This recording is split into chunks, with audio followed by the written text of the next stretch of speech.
Won't it be Ryan the Great? And today we are finally back with some head coaching news. And it's been a little bit since I've put up a video, but obviously there were a bit of some problems here, sick, and just it was terrible, just absolutely terrible. That being sick, that was the worst thing ever. There's stuff going around, so stay safe out there. But yeah, that was the reason I would not been posting for the past couple of days, but we're back now. Obviously in my time gone, the Seattle Seahawks hired Ravens defensive coordinator Mike Macdonald as their head coach, and the Washington Commanders hired Dan Quinn as their head coach. So we'll be reacting to both of those in this video. I just thought one video would make more sense rather than two separate videos. This is not going to be the longest video in the world because, obviously not as much information has come out since then. The reactions are pretty straightforward, but let's get right into it. But before we get right into it, guys, make sure you guys subscribe with your post notifications on. Go subscribe to my brother Living Great Vlogs. Make sure you guys go subscribe to my second channel at Ryan the Cow Great. Make sure you guys go follow me on X at Ryan the Great RTG. Make sure you guys go follow me on TikTok at Ryan the Great RTG. Make sure you guys go listen to the latest edition of the CR7 podcast. And make sure you guys go follow me on Twitter at Ryan the Great Podcast. Without further ado, ladies and gentlemen, so let's get right into the video and let's roll that intro.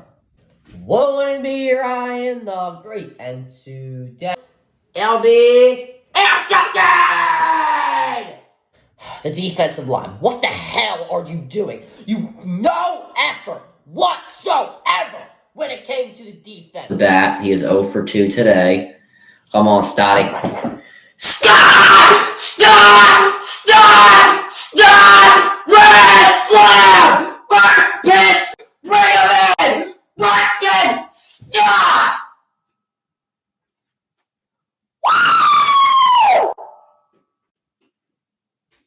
Ring that! Yes! Oh, damn. 1, 2, 3. What?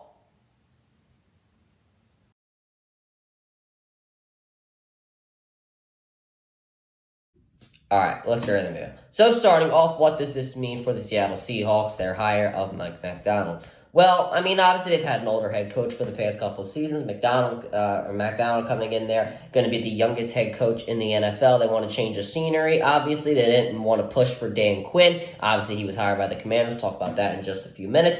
But I honestly really like this hire. Baltimore had one of the top defenses in the NFL last season. They also had a pretty young defense in the NFL. When you're looking at a Roquan Smith, when you're looking at a Kyle Hamilton, amongst others. You're looking at all those guys that created, were the top playmakers on a top defense in the NFL. You're looking how Macdonald was able to have them go to the next step. And Seattle has a lot of younger guys on their roster right now on the defensive side of the football. I'm looking at Devin Witherspoon. I'm looking at Brooks. I'm looking at Love. I'm looking at Maith. I'm looking at Tariq Woolen. I'm looking at all these guys right there. Guys that, you know their names, but haven't really taken that next step into becoming Pro Bowlers and household names in the NFL. Seattle obviously trying to get that defensive magic that they did have back in the early 2010s. So they're trying to create that here. I think Devin Witherspoon, he played obviously great this season.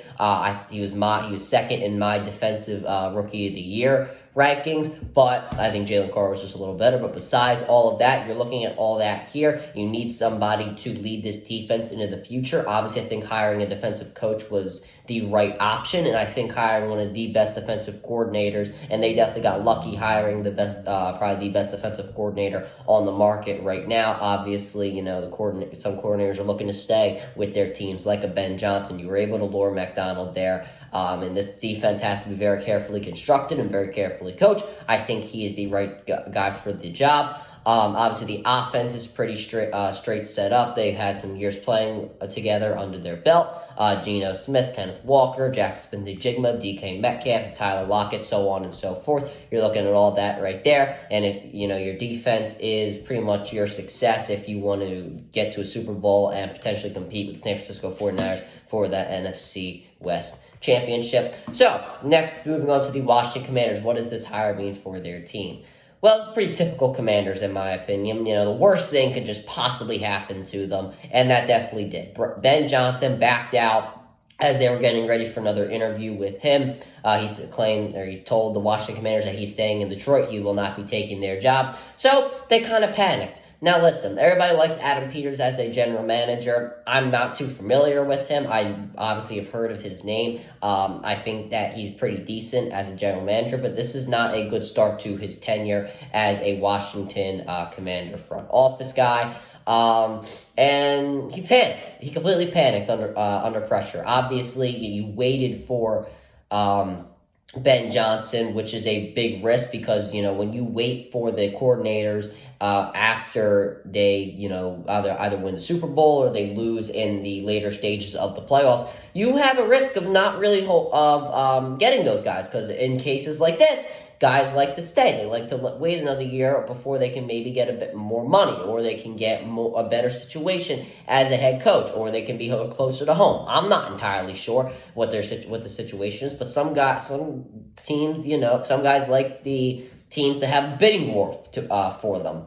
Ben Johnson obviously didn't really have that. He was requiring a little too much money for what the Commanders were wanting to give him. First-time head coach, wanted to be the third highest paid head coach in the NFL. Not really what I would expect a head coach to want for the first time, but an interesting move.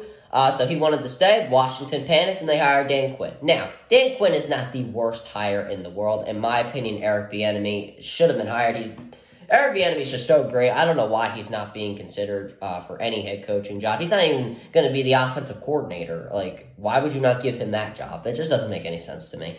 So, Dan Quinn, obviously, he's not a bad coach. He really did fix this Cowboys defense. Everybody's looking at his last game with the Cowboys. One bad game defined every person, then the NFL wouldn't exist. So I don't think it's a bad hire, but, the common critique, and it really does deserve to be put out there, is that Dan Quinn's a little too much like Ron Rivera. I could definitely see that. They definitely have their similarities. I think Dan Quinn is definitely better right now than Ron Rivera at the current moment in time. I think Dan Quinn can really help this defense be fixed, but can he help the team overall? I'm not necessarily sure. I think Forbes is something to look forward to in the future. I think he's pretty good. But you really have to nail this number 2 overall pick. In my opinion, I think the Commanders should take Jaden Daniels out of LSU because of the fact that you're looking at Eric Bieniemy. He's a Patrick Mahomes guy, and, I think that obviously Eric Bieniemy is going to be working with quarterbacks. So, a guy like Jaden Daniels is kind of plays similarly to Patrick Mahomes. It wouldn't be the worst idea to kind of fit that pairing, but that's a different subject for another day. I think I have my reservations about a UNC quarterback being taken at number 2 overall, or being taken pretty high. But we'll have to see. I don't think it'll be bad with Drake May being taken at number 2 overall. I think he'll pan out.